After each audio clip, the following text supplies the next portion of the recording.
before that, joining us now is friend of the show, Stephen Kovac, senior correspondent at Business Insider. Steve, we're happy to see you. We wish you were down here, but joining us from the Flatiron studio. Good to see you. I can't believe he left his office. It's like very hard to get him to leave that desk he's always at. Yeah, and we could have had him I work right up off. the street, though. All right, Steve, you just wrote an article about Google's purchase of virtual reality gaming company Alchemy.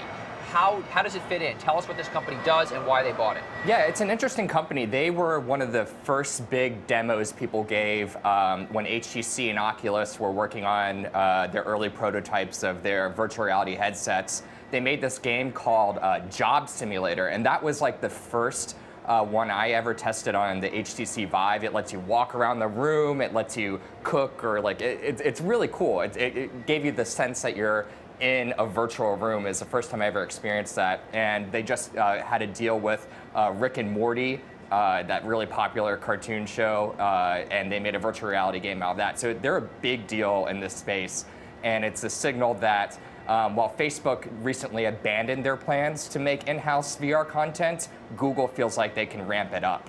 Okay, so specifically though, the content is just focused on games, comes at an interesting time as Facebook just did decide rather to close its own studio and focus on outside vendors or third parties rather to kind of double down or at least provide its own Oculus with certain content. So how big of a commitment do you think this is for Google, right? Probably in the grand scheme of things, a small amount that the company paid for this.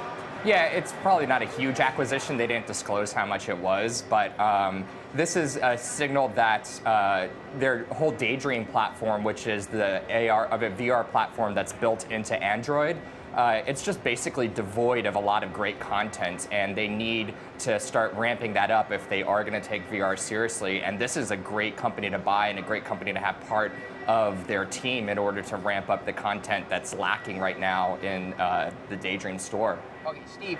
Thanks for watching Cheddar on YouTube. If you want to see more of our videos, click on one of these over here and be sure to subscribe to our channel right down here.